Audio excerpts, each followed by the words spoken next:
The problem of resistance to evil cannot be correctly formulated without first defining the whereabouts and essence of evil. So, first of all, evil, about the resistance to which we are speaking here, is an evil not external, but internal. No matter how large and sudden an external, material devastation or destruction, such things are not evil.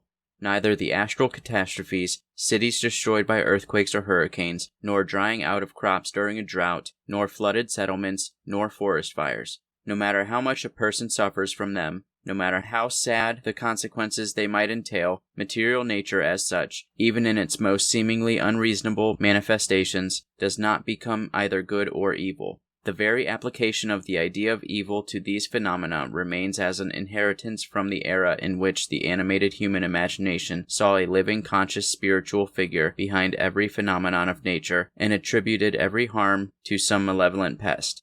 True, unexpected natural disasters can unleash evil in human souls, for weak people hardly endure the danger of death and are quickly demoralized, indulging in the most shameful inclinations. However, people who are strong in spirit respond to external disasters with a reverse process of spiritual cleansing and strengthening of their better nature, as evidenced by at least some historical descriptions of the great European plague.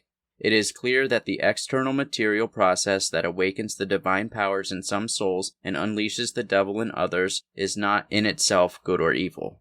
Evil begins where the person begins, and moreover it is not in the human body in all its states and manifestations as such, but the human psycho-spiritual world.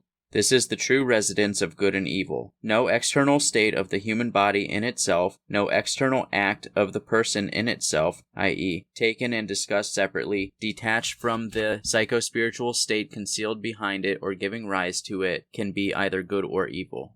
Thus, bodily suffering can lead one person to an unnecessary malice and an animal coarsening, and the other to a cleansing love and spiritual perspicacity, and it is understandable that, having become the causative agent of evil for the first, and the impetus for goodness for the latter, the body does not become, nor is in itself, good or evil. It was on this Janus-faced nature of bodily deprivation and suffering that the wise Stoics insisted, teaching people to neutralize their poisons and extract spiritual healing from them. Similarly, all of a person's body language, constituting the external appearance of his deeds, can flow from both good and evil motives, and thus in themselves are neither good nor evil. The most fierce expression on your face may not conceal evil feelings behind it. The most insulting discourtesy can stem from absent-mindedness caused by deep grief or scientific concentration. The most abrupt body movement may be an involuntary reflex. The most offensive words may be pronounced on the stage or in delirium. The heaviest blow could be unintentional or intended to rescue. The most terrible incision on the body can be made on the grounds of surgical or religious purification. In the life of man there is not and cannot be either a good or evil of a purely bodily nature. The very application of these ideas to the bodily state or manifestation, outside of their relationship to the inner world, is absurd and pointless. This, of course, does not mean that the external bodily expression is completely indifferent in the face of good and evil, or that man can do whatever he pleases. No. Instead, this means that the external is subject to moral and spiritual consideration only insofar as it manifests or demonstrates the inner, mental, and spiritual state of man, his intention, his decision, his feeling, his thought, etc. The situation is such that as regards the internal, even when not completely manifested on the outside, or at least not perceptible from the outside, there is already good, evil, or their tragic confusion. The external, meanwhile, can only be a manifestation, an unveiling of this inner good, evil, or their tragic confusion, but in itself cannot be either good or evil. In the face of good and evil, every act of man is such as it is internally and from within, and not as it seems to somebody externally or from the outside. Only naive people can think that a smile is always good, that a bow is always courteous, that compliance is always benevolent, that the push is always offensive, that the blow always expresses enmity, and that the infliction of suffering is hatred. In the moral and religious approach, the external is judged solely as a sign of the internal, that is, it establishes the value not of the external but of the inner, revealed in the outer, and further, of the internal that gave rise to the possibility of such an outward manifestation. Hence why two seemingly identical external acts can turn out to have completely different moral and religious value. 2 donations, 2 signatures under 1 document, 2 enlistment in a regiment, 2 deaths in a battle, it would seem that the Christian consciousness should not need such almost axiomatic explanations. But if, therefore, the true whereabouts of good and evil is in the inner, psycho-spiritual world of man, it means that the struggle against evil and the overcoming of evil can and should be achieved precisely in internal efforts, and that transformation will be an internal achievement.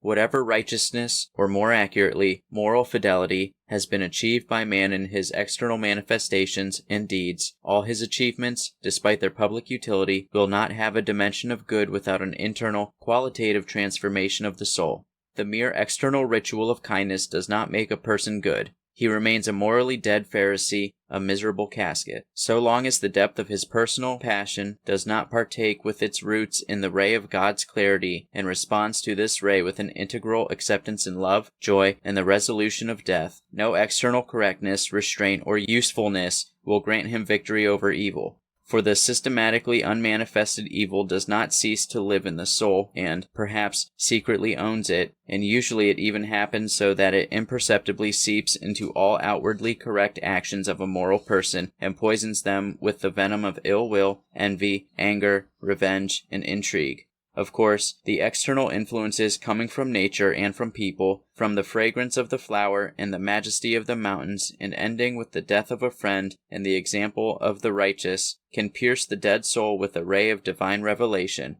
But the very transformation and final transfiguration has always been and always will be internal, contained in the spiritual process and state. To summon this amazing, mysterious meeting of personal passionate depth with God's ray, and to consolidate it with the power of spiritual conviction and spiritual character in oneself means fighting with evil in its very essence and overcoming it. Whoever wants to truly oppose and overcome evil, he must not only suppress its external manifestations and put an end to inner pressures. He must achieve such that the evil passion of his own soul, from his own depth, having been addressed, is seen, is checked, ignites, bursts into flames, is cleansed, purified, reborn, reincarnated, and has ceased to exist in its evil forms. The embattled is present in himself while addressing his personal Satan. A mysterious fire, his own, and at the same time more than his own, burns the eternal incorrigibility of his soul to the very bottom, and from within this darkness, from the last abyss, through the mouth of this abyss, the prayer of thanks and joy rises. The soul is healed, its entirety shines with light, and in a new way it turns to God, to people, and to the world. Such a state of the soul is attainable only on the inner paths of spiritualization and love. Good and evil in their essential content are determined through the presence or absence of precisely these two combined attributes, love and spiritualization.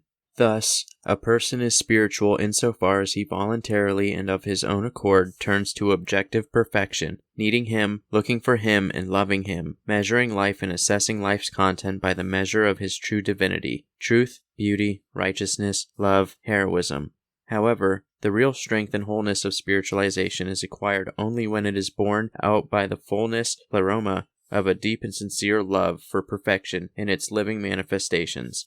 Without a pleroma, the soul, even with the right orientation, is fragmented, stretched out, cold, dead, and creatively unproductive.